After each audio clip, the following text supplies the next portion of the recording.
অলান প্রদাহ বা ম্যাস্টাইটিস এটি গরুর একটি মারাত্মক ক্ষতিকর রোগ এবং এটি যখন হয় তখন গরুর উৎপাদন একেবারে কমে যায়।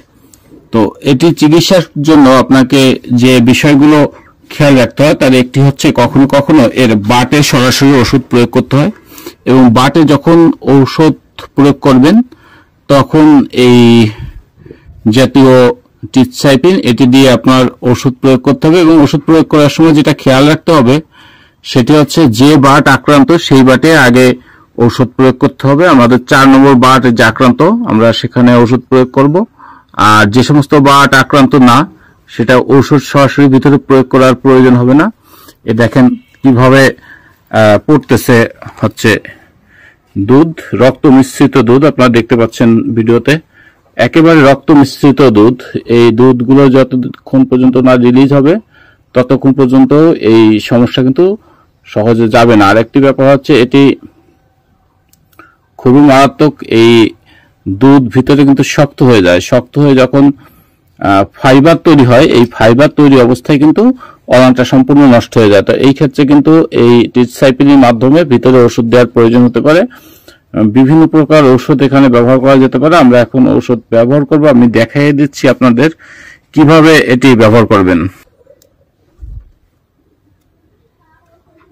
টিটসাইপিনের ভিতরে এভাবে প্রয়োগ করে আপনার টিটসাইপিনটা সরাসরি বাটের ভিতরে দিয়ে আপনার প্রেসার দিয়ে ঔষধ ভিতরে ঢুকিয়ে আবার টিটসাইপিনটি বার করে দিতে হবে। এরপরে একটু মালিশ করে দেবেন যাতে ওষুধটা ভালোভাবে মিশে যায়। ওষুধটা ভালোভাবে মিশে যখন যাবে তখন ঠিক হয়ে যাবে আশা করি।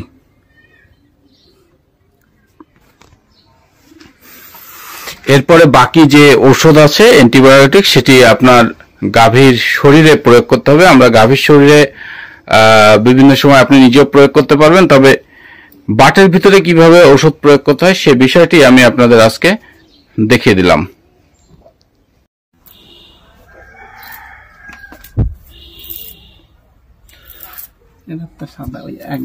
ওই বাটে ওই যেটা রক্ত একটু সরে না আমি বলি।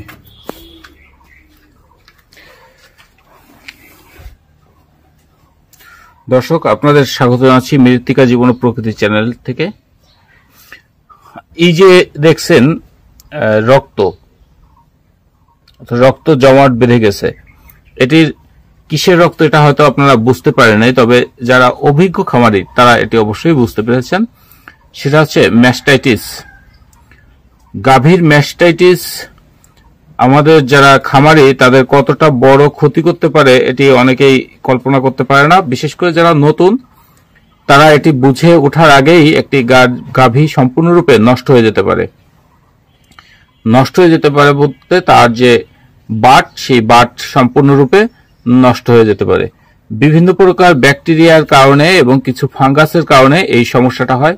প্রায় 300 প্রজাতির ব্যাকটেরিয়া এবং ফাঙ্গাস এই সমস্যাটা তৈরি করে থাকে।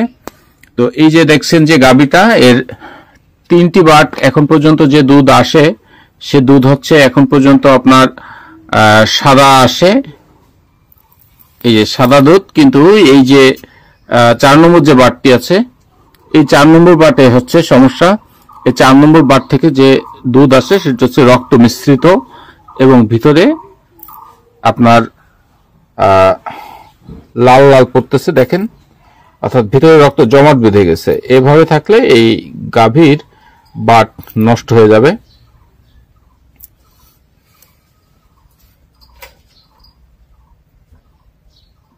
তো এটা যদি থাকে তাহলে অবশ্যই গাভীর বাট নষ্ট হয়ে যাবে এবং একটি গাভী যখন নষ্ট হয়ে যাবে তখন কিন্তু এর কোনো মূল্য থাকে না। আর একটা জিনিস আপনারা জানেন কি না, যারা অভিজ্ঞ খামারি তারা অবশ্যই জানেন, সেটা হচ্ছে গাভীর বাটের যে 4টি চেম্বার থেকে এক চেম্বারের দুধ কিন্তু অন্য চেম্বার থেকে বের হয় না। তো এক চেম্বারের দুধ অন্য চেম্বার থেকে বের হয় না। এক চেম্বার যদি নষ্ট হয়ে যায় তাহলে কিন্তু ওই গাভীর সারা জীবনের জন্য ওই চেম্বারের দুধ কমে যাবে। এটা হচ্ছে খুব একটা স্বাভাবিক ব্যাপার। তো এখন প্রশ্ন হচ্ছে এটি আপনি কিভাবে রোধ করবেন বা এটি কেন হয় সেটি আমি আগেই বলেছি।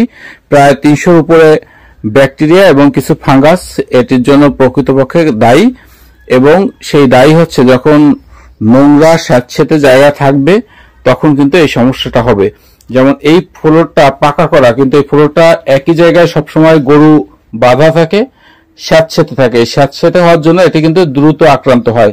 আরেকটি বিষয় হচ্ছে যে সমস্ত গাভী অতিরিক্ত দুধ দেয়, ভালো পারফরমেন্স, সেই সমস্ত গাভীর কিন্তু এই সমস্যাটা হয়ে থাকে। তো স্বাভাবিকভাবে শঙ্কর জাতের গরু বেশি দুধ দেয় এবং শঙ্কর জাতের গরুতে এই সমস্যাটা হয়ে থাকে। এটি একটি শঙ্কর জাতের গরু দেখছেন, হলস্টিন ফ্রিজিয়ান কোয়ালিটির। হলস্টিন ফ্রিজিয়ানের মাধ্যমে সংকরায়ন করা হয়েছে। এই গরুতে এই সমস্যাটা হয়েছে। উনি দীর্ঘদিন যাবৎ গরু পালন করে, এরপরেও কিন্তু উনি এই জিনিসটা বুঝতে পারে নাই। সকালবেলায় আমার কাছে যে উনি বলতেছে, উনি হচ্ছে মারুফ ভাই, উনি যেটা আমাকে বলতেছে সেটা হচ্ছে যে আমি গতকালকে তরমুজ খেয়েছিলাম, তো তরমুজের তো লাল লাল, যার কারণে কি এই সমস্যাটা হয়েছে কিনা। তখন আমি তাকে বললাম না, এটা তরমুজের জন্য হয় নাই, তরমুজ বেশি খাওয়ানোর প্রয়োজন নেই, ওতে এই সমস্যা হবে না, এটি হচ্ছে ম্যাস্টাইটিস। কারণ উনি আমার কাছে দুধ নিয়ে গেছে, সেই দুধে একেবারে লাল বর্ণ রক্ত। তো এটি নির্ণয় করার জন্য হচ্ছে আপনার একটি রিয়ারেঞ্জ আছে, সেই রিয়ারেঞ্জ দিয়ে এটি নির্ণয় করা যায়। আর এই পর্যায়ে এত বেশি আক্রান্ত হলে রিয়ারেঞ্জের দরকার হয় না, তখন রিয়েজেন্টের দরকার হয় না। রিয়েজেন্ট ছাড়াই এটা নিয়ন্ত্রণ মানে বোঝা যায়, আমরা সেটা নির্ণয় করেছি। আর এই গরুকে নরমালি আপনার 5 থেকে 7 দিন চিকিৎসা করতে হবে। আর একটি বিষয় সেটা হচ্ছে চিকিৎসার থেকে বড় ব্যাপার আছে এর ব্যবস্থাপনার ভিতরে আপনাকে যেটা করতে হবে তারা হচ্ছে এই গাভীর বাটে, আমি দেখাই যে এই বাটগুলোতে, এই যে গাভীর বাট, গাভী যখন বাচ্চা দুধ খাবে, দুধ খাওয়ানো থেকে বাচ্চাকে সরানোর পরে গাভীকে 1 ঘন্টার ভিতরে শুতে দেওয়া যাবে না। আর একটা কাপে কিছু পরিমাণ ভায়োডিন এবং কিছু পরিমাণ পানি সমপরিমাণ নিয়ে এই বাটগুলো এভাবে চুবিয়ে দিতে হবে, 4টি বাট চুবিয়ে দিতে হবে। অর্থাৎ যতবার গরুতে বাছুরের দুধ খাবে ততবার এই বাটগুলো চুবিয়ে দিতে হবে। আর যখন দুধ দোয়ানো হবে এবং বাছুরে খাবার মানে দুধ খাবে তখন এই গরুকে শুতে দেওয়া যাবে না, তখন এর সামনে দানাদার খাবার রাখতে হবে শুকনো অবস্থায়। শুকনো দানাদার খাবার যখন রাখা হবে তখন সেই দানাদার খাবার খাবে, খাওয়ার ফলে সে 1 ঘন্টার ভিতরে দাঁড়াতে পারবে না। সাধারণত ওর বাটে যখন বাছুরে মুখ দেয় তখন ওর যে বাটের ভিতর থেকে দুধ আসার যে প্রক্রিয়া, অর্থাৎ অক্সিটোসিন হরমোন যখন নির্গত হয় তখন দুধ আসছে। এই অবস্থায় এই যে 300 প্রজাতির উপরে যে জীবাণু, এই জীবাণুগুলো কিন্তু বাটের ভিতর থেকে ওর বাটের ছিদ্র থেকে ভিতরে প্রবেশ করে এবং দুধ অতিরিক্ত পচনশীল দ্রব্য আপনি জানেন, যার কারণে দুধটাকে খুব দ্রুত ব্যাকটেরিয়াগুলো পচন ঘটায় এবং পচন ঘটায় বাটের এই অবস্থা তৈরি করে ফেলে। এটি হচ্ছে ম্যাস্টাইটিসের একটি প্রাথমিক ধারণা আমি আপনাদের দিলাম। এটি থেকে রোধ করার জন্য আপনাকে প্রথমত যেটা করতে হবে, আপনার ফ্লোর সবসময় পরিষ্কার পরিচ্ছন্ন রাখতে হবে, নিয়মিত জীবাণুনাশক ব্যবহার করতে হবে। এক্ষেত্রে আপনার সাবান ব্যবহার করবেন, ছোটা ডিটারজেন্ট পাউডার যেটা ছোটা ব্যবহার করবেন, মাঝে মাঝে পটাশিয়াম পার ম্যাঙ্গানেট ব্যবহার করবেন, ফেনাল ব্যবহার করবেন, ব্লিচিং পাউডার ব্যবহার করবেন। এ জাতীয় বিভিন্ন প্রকার জীবাণুনাশক বাজারে পাওয়া যায়, স্যাভলন, এগুলো ব্যবহার করলে অনেক উন্নতি হবে। দ্বিতীয় আরেকটি ব্যাপার হচ্ছে গরুকে হাঁটানোর ব্যবস্থা করতে হবে আর গরুকে শুকনো জায়গায় রাখার চেষ্টা করতে হবে।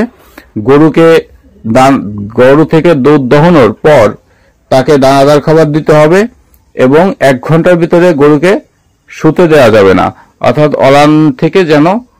বাট থেকে যেন জীবাণু ভিতরে প্রবেশ না করে, এটি করতে হবে। আর যদি আপনার এরকম আক্রান্ত হয় সেক্ষেত্রে যেটা করতে হবে, অ্যান্টিবায়োটিক ব্যবহার করতে হবে।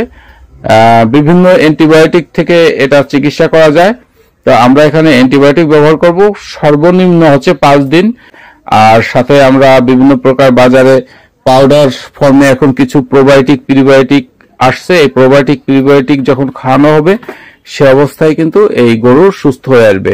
আর প্রোবায়োটিক প্রিবায়োটিক খাওয়ানোর সময় আপনাদের একটি জিনিস খেয়াল রাখতে হবে, সেটি হচ্ছে কোনোভাবেই যেন অ্যান্টিবায়োটিকের সাথে প্রোবায়োটিক প্রিবায়োটিক দেওয়া না হয়। কারণ অ্যান্টিবায়োটিকে প্রোবায়োটিক প্রিবায়োটিক অর্থাৎ উপকারী অপকারী সব জীবাণু মেরে ফেলে। ওরা নির্দিষ্ট যে আমি উপকারী জীবাণু বাঁচিয়ে রেখে অপকারী জীবাণু মারবো এরকম ক্ষমতা কিন্তু অ্যান্টিবায়োটিকের নাই। অ্যান্টিবায়োটিকের বৈশিষ্ট্য হচ্ছে সে সব ধরনের জীবাণু মেরে ফেলবে। তো বন্ধুরা, আজকে আমি আপনাদের ম্যাস্টাইটিস সম্পর্কে একটি ধারণা দেওয়ার চেষ্টা করলাম। আপনারা যদি খামারে এভাবে যদি প্র্যাকটিস করেন তাহলে আপনাদের খামার ম্যাস্টাইটিস মুক্ত থাকবে। কৃষি সম্পর্কিত বিভিন্ন ভিডিও পেতে চোখ রাখুন মৃত্তিকা জীবন ও প্রকৃতি ইউটিউব চ্যানেল, ইনস্টাগ্রাম, টিকটক এবং ফেসবুক পেজে।